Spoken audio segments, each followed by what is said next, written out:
berjudul A Chinese Ghost Story atau dikenal juga dengan judul lokalnya yakni Xian Liu Yawan. Nah, yang rilis di tahun 2011. Film ini mengisahkan tentang seorang pria yang jatuh hati kepada seorang siluman tercantik abad ini. Kebetulan si siluman diperankan oleh Liu Yifei yang belum lama ini makin populer berkat perannya di Mulan versi live action. Babak kelambi abang ya. Iya, sebenarnya kan banyak, mbak pakai baju merah tuh banyak banget loh anjing. Iya, apalagi yang jaman alah tempe. Selain itu, karena premisnya yang agak mirip, film ini juga sempat disinggung sebagai Twilight versi Cina. Hah? Iya, ya saya tidak mau membahas itu. Tapi bukannya vampir berbadan kinclong, di sini kamu akan disuguhkan dengan siluman oriental berkulit mulus. Jadi pada suatu hari di sebuah hutan, seekor gadis siluman mulus bernama Xiao tengah dikejar oleh seorang pembasmi siluman bernama Yan.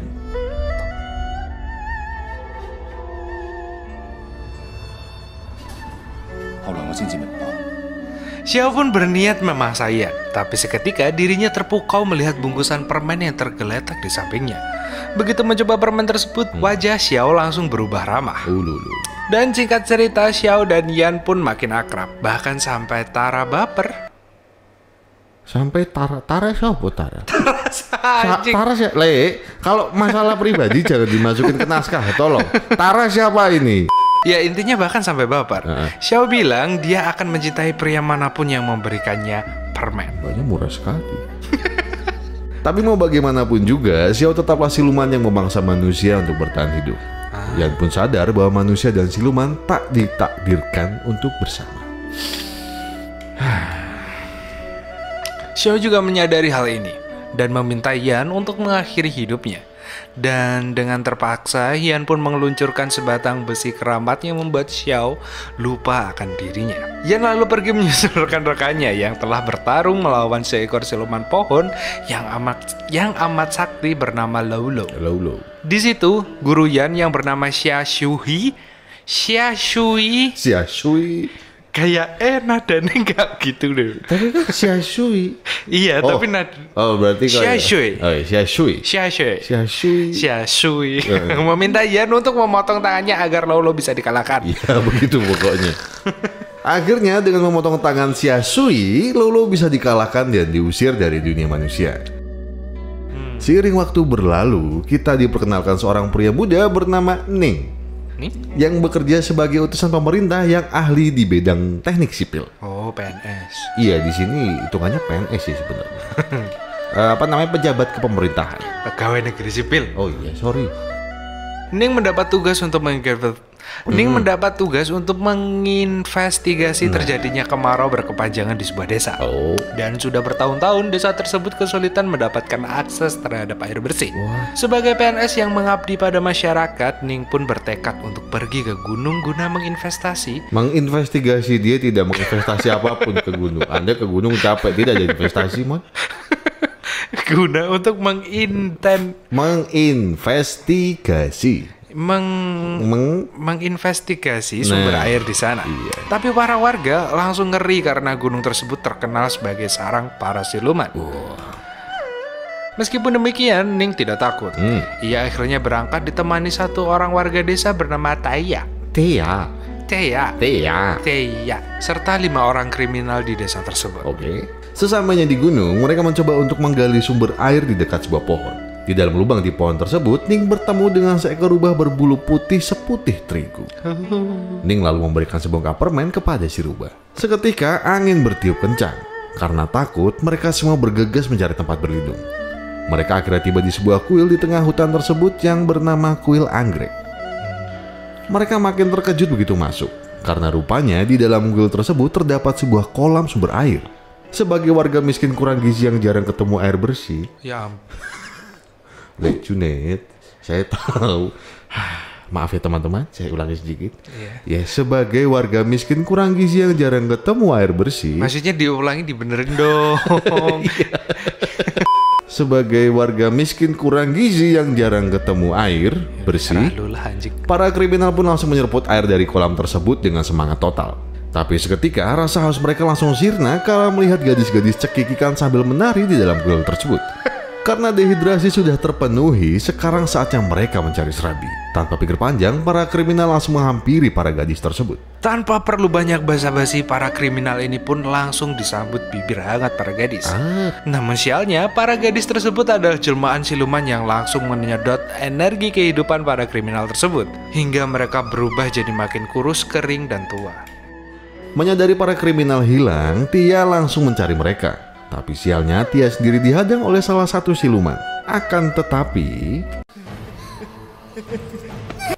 Mbak, saya tahu kingsulnya masnya banyak, cuma tolong ya disedot aja udah, nggak usah pakai jijik-jijik, nggak usah sedot aja. Iya kan, lewat kuping bisa, Mbak. Untungnya tiba-tiba Yan si pemburu siluman datang dan mulai menghabisi para gadis siluman di sana. Kayak kok senjatanya nggak asing? Iya, Van Helsing. Cuma karena ini versi Cina, kita sebutnya Van Helsing. Iya, nggak apa-apa deh. Dan sementara itu, Ning yang sendirian mulai diawasi oleh sesosok yang tiba-tiba terbang di belakangnya. Waktu Ning lagi meleng, seketika ia disergap dari belakang oleh sesosok cantik dan jelita tersebut, yakni Xiao sang siluman.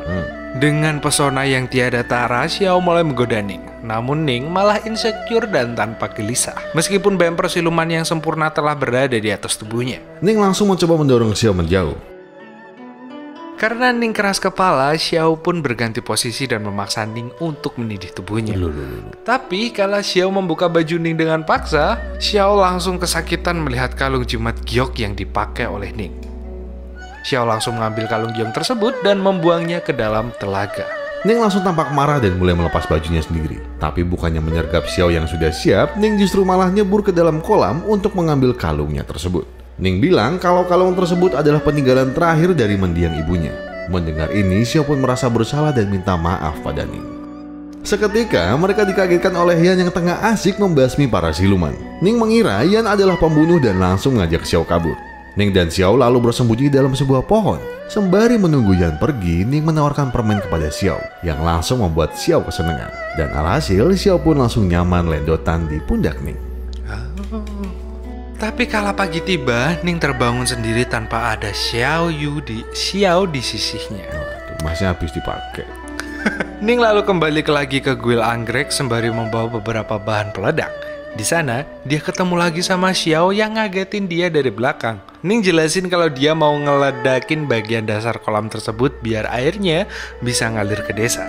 Tapi tiba-tiba dua gadis siluman lain datang dan melihat Xiao bersama seekor manusia. Xiao langsung menyuruh Ning kabur sementara dirinya terbang menghadang kedua rekan silumannya. Sialnya, Ning malah kesandung sumbu peledaknya, sehingga kolamnya pun meledak dan beberapa pecahan karangnya menancap di punggung mulut Xiao. Pas Ning mau ngecek kondisi Xiao, seketika Yan muncul dan membawanya keluar. Yan lalu mengikat Ning ke kudanya dan mengusirnya pergi kembali ke desa. Setelah itu, Yan membawa Xiao dan menyembuhkan lukanya. Bahkan bekas luka batu nancep pun tak mampu mengurangi keindahan punggung paling optimal abad ini. Sumpah mulus banget punggungnya. Iya, Le. Iya. Gak apa-apa. Nanti malam nyari yang murah, oke? Karena tokoannya jagung bakar lah turu. Waktu Xiao sadarkan diri, dia langsung kaget melihat Yan menyelamatkannya. Yan pun mematahkan sergapan Xiao dan memiting di atas tanah. Tapi seketika kepala Yan dipukul oleh Ning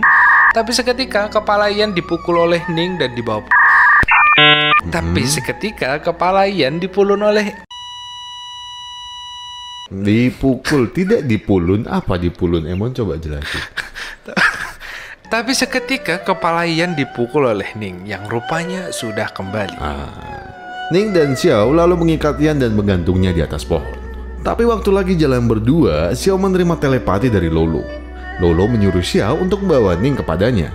Tapi Xiao tidak mau, dan ia akhirnya memilih untuk mendorong Ning ke bawah jurang. Tak lama kemudian, Xiao rupanya dibawa kembali ke kuil anggrek dan dihukum oleh Lolo karena membangkang perintahnya. Karena masih ingin menyelamatkan pujaan hatinya, Ning pun melepaskan Yan dan meminta bantuannya untuk menyelamatkan Xiao. Tapi Yan menolak karena menurutnya siluman dan manusia tidak bisa bersama. Ning akhirnya pergi sendiri ke kuil anggrek. Di sana ia menemukan tubuh Xiao yang tergeletak tak berdaya. Ning lalu membawa Xiao dan pergi menyembunyikannya di salah satu gudang desa. Melihat Xiao yang menggigil kedinginan, Ning pun berinisiatif mendekap tubuhnya biar Xiao anget. Namun rupanya Xiao lemah dan menggigil karena sudah berhari-hari tidak mendapatkan asupan energi. Ning pun menawarkan pada Xiao untuk menghisap energi kehidupan dari dirinya. Dan akhirnya Xiao pun langsung melumat bibir Ning dan menyedotnya dengan amat kuat. Untungnya Xiao mampu menahan diri dan berhenti sebelum Ning kehilangan nyawanya. Namun karena tersentuh akan pengorbanan Ning, Xiao pun memberikan ciuman kedua dengan tujuan murni barter liur. Yang pertama nyedot karena lapar, yang kedua nyedot karena birahi. Ya. Ciuman penyelamatan nyawa pun berlanjut menjadi adegan kecup manja menuju percocok tanaman interspesies antara siluman dan manusia. Hingga akhirnya pagi menjelang dan wajah Ning tampak amat puas. Ning lalu keluar untuk mencarikan sarapan untuk Xiao. Tapi tiba-tiba Yan datang. Yan bilang Xiao harus kembali ke asalnya. Xiao tidak boleh tinggal di tempat manusia. Yan lalu menyeret Xiao keluar. Namun seketika mereka dikagetkan oleh seorang pendekar berkuda yang menerjang mereka. Rupanya itu adalah Xiao Shui berniat memusnahkan Xiao karena dia adalah siluman anjing. Yan rupanya tidak terima. Guna melindungi Xiao, Yan pun bertarung melawan Xiao Shui.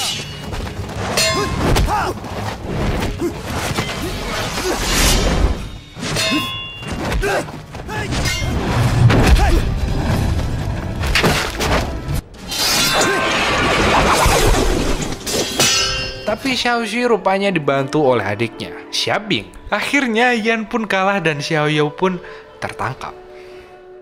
Tiba-tiba Ning datang menaiki kuda dengan niat menyelamatkan Xiao. Tapi dia tidak berguna, jadi mari abaikan saja.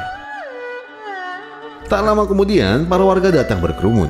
Rupanya gara-gara air dari kuil anggrek, kulit mereka mulai mengeras dan berlumut layaknya kulit pohon. Xiabing bilang kalau satu-satunya cara untuk menghilangkan penyakit ini adalah dengan membasmi Lolo si siluman pohon.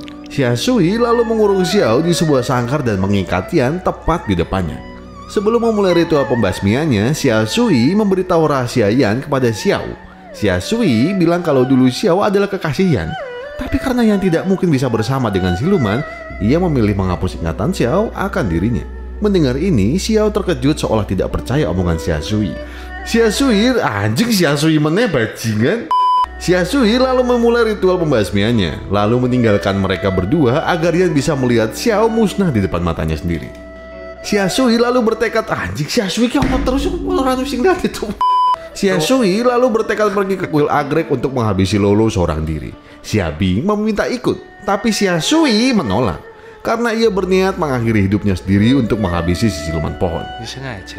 Sementara itu Ning datang ke ruangan tempat Yan dan Xiao dikurung. Ia berniat membebaskan Xiao. Namun Yan bilang kalau Ning salah potong benang, Xiao bisa mati seketika. Untungnya Xiabing tiba-tiba datang dan menghentikan alat pembasminya. Xiabing bilang dia mau membebaskan Xiao asalkan Yan mau bantu kakaknya melawan Lolo. Dan sementara itu Xiao Shui sudah tiba di kuil anggrek. Ia dihadang oleh dua siluman ular bawahan Lolo. Tapi dengan kemampuan pendekarnya, ia mampu mengalahkan kedua siluman tersebut dengan mudah. Hingga akhirnya Lolo pun muncul sendiri. Xiao Shui mencoba melawan, namun sayangnya Lolo terlalu kuat. Dengan ikatan rambutnya, ia mampu membuat Xiao Shui tidak berdaya. Untungnya, seketika Yan datang dan memotong ikatan rambut Lolo. Ia lalu mengeluarkan dia tidak mengeluarkan sekontol apapun, tidak ada sekontol di situ, sebotol ya, biarpun kontol juga mengeluarkan cairan, tapi bukan itu yang dinaskahnya. Apa? Sebotol. Nah, bukan sekontol. Nah, ulang lagi ya, ayo. Untungnya seketika Yan datang dan memotong ikatan rambut Lolo. Ia lalu mengeluarkan botol cairan dan menyiramkan pada Xiao Yao. Xiao Shui. Cingen. Hingga Xiao Shui bisa lepas dari ikatan tersebut. Rupanya cairan itu adalah air kencing perjaka milik Yan yang selama ini ia simpan sebagai senjata pamungkas. Ya ternyata memang cairan kontol. I thought ya. Iya memang sekontol isinya. Xiao Shui dan Yan pun akhirnya bekerja sama bertarung melawan Lolo. Tapi sialnya Lolo licik. Dia menghampiri Xiao dan memasukkan arwah Xiao ke tubuhnya. Yan lalu menyuruh Ning untuk pergi ke bawah kuil dan mencari tubuh asli Xiao. Dengan berbagai jurus dan alat-alat canggihnya, Yan akhirnya mampu mengeluarkan arwah Xiao dari tubuh Lolo. Tapi sialnya, Lolo justru malah merasuki tubuh Yan. Sementara di bawah kuil, Tidak rampung ceritanya di sini. Le juga cuma koma doang. Sementara di bawah kuil, wis. Lau Lau lalu mencekik Xiao dan memaksanya untuk membunuh Yan. Tapi untungnya Yan masih bisa mengontrol tubuhnya. Ia lalu menarik kembali besi keramat yang ia dulu tanamkan kepada Xiao. Di kepala Xiao.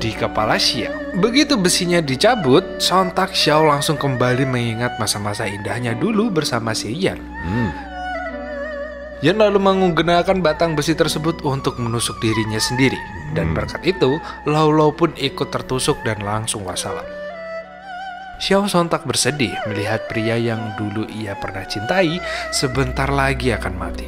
Di waktu yang sama, karena matinya Lau Lau, kuil tersebut perlahan mulai sirna dan OTW meledak. Ning langsung menarik Xiao untuk mengajaknya kabur keluar. Tapi Xiao menolak. Ia meminta Ning untuk merelakannya. Xiao lebih memilih untuk mati bersama dengan pria yang pernah ia cintai. Dan mereka pun berpelukan erat untuk terakhir kalinya. Sontak, Xiao langsung mendorong Ning hingga Ning terhempas keluar kuil.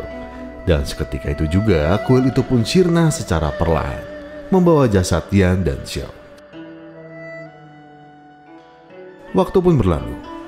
Kini warga desa sudah sembuh dari penyakitnya. Xiao Shui dan Xiang Bing kembali mengembara untuk lanjut membasmi para siluman nakal. Sedangkan Ning kembali melakukan perjalanannya sebagai seorang pengabdi negeri. Tapi seketika...